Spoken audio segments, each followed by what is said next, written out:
Bismillahirrahmanirrahim. Assalamualaikum warahmatullahi wabarakatuh. Bertemu kembali dengan Ajo Aris. Hai teman-teman, pagi hari ini Ajo Aris berada di Pantai Tiku, Kabupaten Agam, Sumatera Barat. Pagi hari ini suasana terasa sejuk dan nyaman sekali. Kami dan rombongan yang baru datang dari Pekanbaru mampir ke Pantai Tiku, Pariaman untuk menikmati suasana pagi sambil menikmati kuliner yang ada di Pantai Tiku ini. Adapun kuliner yang kami temui seperti salalau, talua puyuh goreng, dan raki udang atau raki maco. Oleh karena itu, kepada teman-teman yang berada di mana saja, apabila datang ke Sumatera Barat, tidak ada salahnya untuk mampir ke Pantai Tiku ini. Dengan hamparan pasirnya yang putih, suasana yang sejuk, dan di tempat yang nyaman untuk melepaskan segala penatan yang kita rasakan sehari-hari. Baik teman-teman, pada pagi hari ini Ajo Aris akan menikmati sejenak suasana pagi hari ini, dan kami akan segera menuju ke kota Padang. Bye. Iya.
Teman-teman semuanya, setelah kita sampai di pantai, kita dapat menikmati hidangan atau suguhan air kelapa muda yang langsung dipetik dari sekitaran pulau yang dijual oleh penghuni yang ada di pulau ini. Di sekitaran sekelilingan pulau itu terdapat genangan air yang sangat jernih dengan hamparan batu-batu karang. Dari atas kita dapat melihat, dari permukaan kita bisa melihat ikan-ikan kecil, ikan hias yang berenang dari atas permukaan.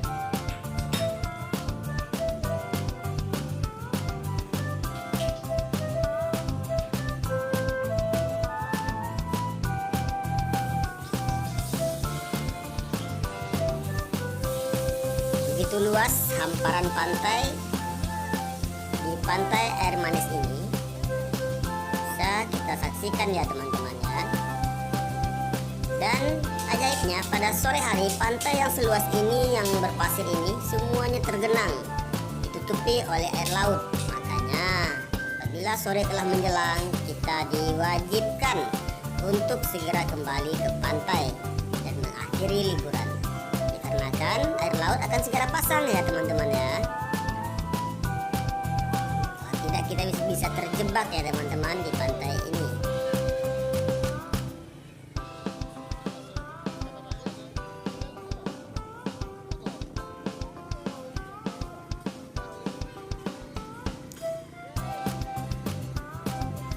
teman-teman semuanya, dari Pantai Air Manis ini kita nantinya akan segera menuju ke Pulau Pasumpahan. Di Pulau Pasumpahan kita mengakhiri kegiatan liburan kami pada hari ini dengan berenang, bermain air, sendiri lo berenang lo. pasir yang putih. Sini, Dermaga kita menuju ke Pulau Pasumpahan memakan waktu lebih kurang 10 menit untuk menuju ke pulau. Baik teman-teman, itulah liburan kami pada hari ini. Semoga bisa menjadi referensi bagi teman-teman untuk memilih tempat wisata yang ada di Sumatera Barat ini. Dan kurang, harus mohon maaf ya. Assalamualaikum.